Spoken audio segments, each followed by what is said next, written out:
the necessity to label situations, people, and things ends up only limiting all they can be, and all the different ways or versions we can perceive them. In the Tao Tse Ching, Lao Tzu says, "The Tao that can be told is not the eternal Tao. The name that can be named is not the eternal name." That is, when we start categorizing things, we lose everything else. Because similar to the concept of zero, the capacity of creation of the universe also comes through nothingness, the cosmos for the Greeks. In the movie The Matrix, for example, there is always this play between reality and simulation, between the zeros and the ones, to compose all of that. It is seen by the decisions of the characters that can choose a path or another. But it is also seen in the characters themselves, such as Neo, that is an anagram for one, and the antagonist Cypher, that in Arabic means literally zero or nothing. Just like this world is composed of zeros and ones, the decisions of the characters are also based on zeros and ones. While the protagonist needs to learn to accept truth, that is, reality, the villain, on the other hand, rejects the truth and desires for ignorance.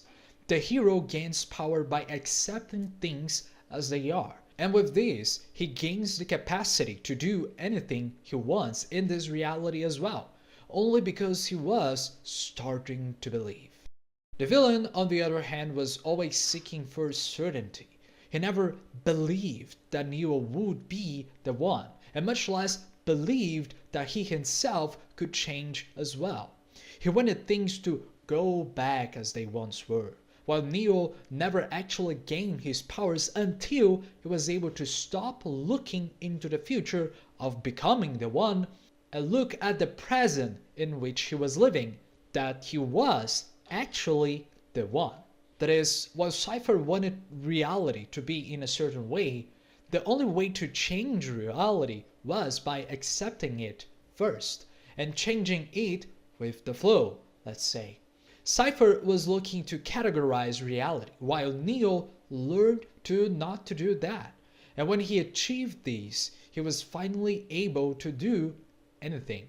Just like Socrates, who was said to be the wisest of all men, because once he knew nothing, he could learn anything. And his potentiality was certainly bigger than anything already learned, the capacity to learn. For me, this seems very similar to Martin Heidegger's philosophy or Sartre's philosophy on being and nothingness itself, that says how when things are, they also are not. In this case, by giving things a name or a category, you exclude them from everything else, from every other category. When you determine something or some situation, for example, you can lose all its potential to be anything else. That is, by determining it as an end, you lack perceiving it as something that is coming to be, seeing it as a tiny deviation or a path that has not yet been fully fulfilled yet. When you determine something or some situation, for example, you can lose all its potential to be anything else. That is, by determining it as an end, you like perceiving it as something that is coming to be, seeing it as a tiny deviation or a path that has not yet been fully fulfilled yet. It is literally the way. In this case, the way to something else, to something bigger, or to something better even. Just like the ox that knows its path and the herder begins to become one with it, the same happens to man that follows their minds or intuitions and the body obeys. It's a path of non-resistance. As Marcus Aurelius said, what stands in the way becomes the way. Is distancing yourself from the past and previous determinations so you can accept the present at hand and then build or move towards a future that can become. If you stay stuck thinking about how things you have set for yourself haven't become that which you wanted, you can lose this grasp of how things have unraveled and what can you do with these which was given to you. The same happens when you are stuck in an imaginative world that you are striving for in the future. Sometimes doing this can make you ignore the possibilities that lie around you that could help you achieve this future you so much desire, in a much easier way, without so much resistance. For example, focusing on past failures, constantly dwelling on missed opportunities or past mistakes are things that can prevent us from recognizing and utilizing what we already have to a future success, or even a different path that we didn't even know we wanted and that could be even better for us. This fixation and obsession on a specific vision of life that we want makes us overlook these alternative paths, or just to see everything as the path. Back to Taoism, there is also this story about a herder and his ox. The herder realizes that one day his ox is missing, and with this he sets out to search for it. Wandering through hills and forests, uncertain of where to begin, as he roams, he discovers hoofprints in the dust. Faint yet undeniable signs that the ox has passed this way.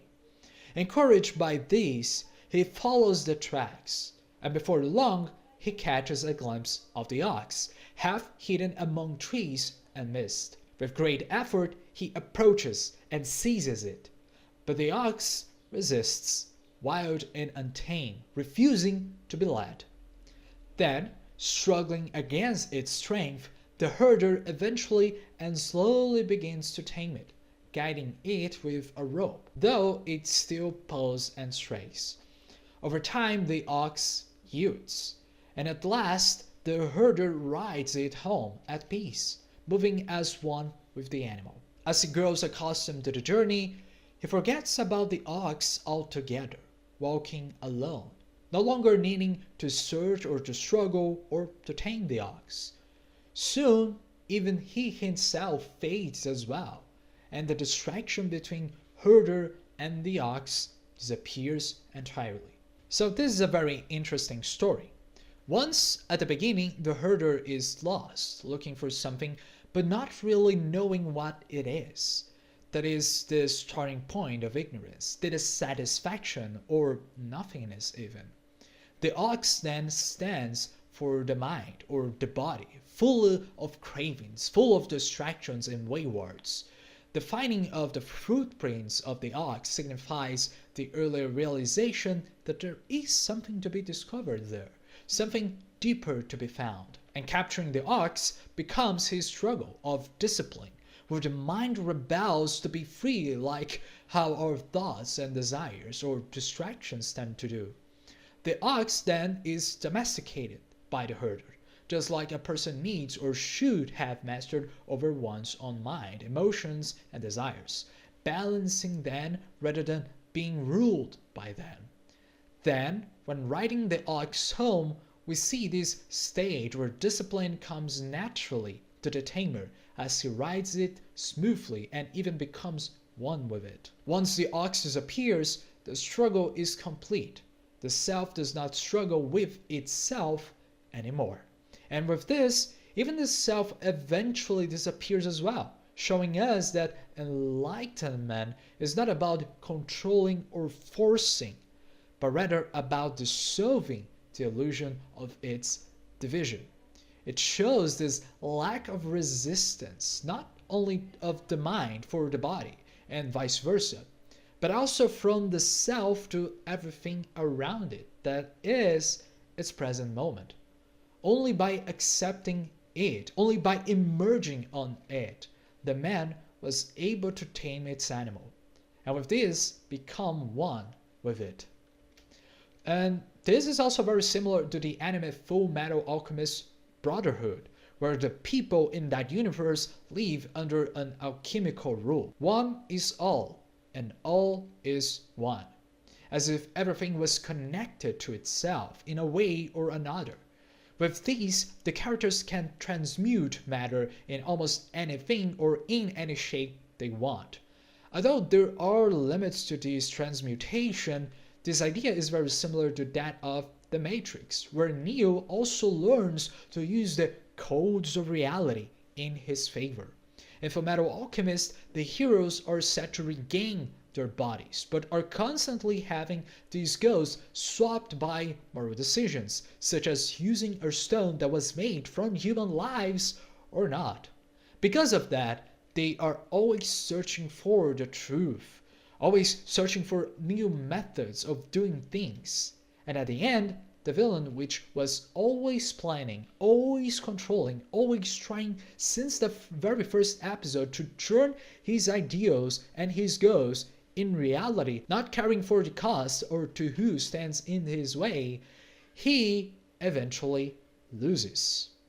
He loses because of the protagonist, who was always searching for the truth, and who at the end of the anime even sacrifices his own truth, this knowing way of accessing this truth and therefore its capacity to transmutation, and ends up seeking truth in different ways.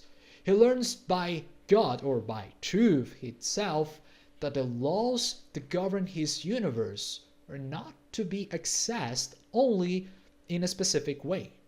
Being the law of the universe itself, it could actually be utilized in many different ways. And because of that, the enemy ends up with this protagonist and also his brother seeking for the truth in their own ways. In conclusion, to accept the present is to unlock the future. Any attempts to categorize or label situations, people, and things limits their potential and our perceptions of them by a single frame. When we cease to categorize, we open ourselves to a world of infinite possibilities, as seen in these examples of Neo in the Matrix, the herder in the Taoist story, and the heroes in Fullmetal Alchemist over its villain. All of these characters achieve power by embracing the present and relinquishing their attempts to control or define reality. As I said in my Demon Slayer analysis, the villains tend to be exactly those that try to do just that, those who cling to a certainty and resist the truth, like Cypher and the homunculus in Fullmetal Alchemist, are those who ultimately fail. Their obsession with control and a fixed vision of reality blinds them to those alternative paths and possibilities. True power and enlightenment comes from accepting the present, embracing uncertainty, and recognizing that reality is fluid and ever-changing, so to speak. That is, only by accepting the present, you can build and unfold the future. Now, if you're interested in an existential analysis of yourself and your perceptions of time, you can click the link in the description and book a consultation session with me. Hope you've enjoyed the video. Like, subscribe, share with others, write a comment below, and see you in the future. And goodbye.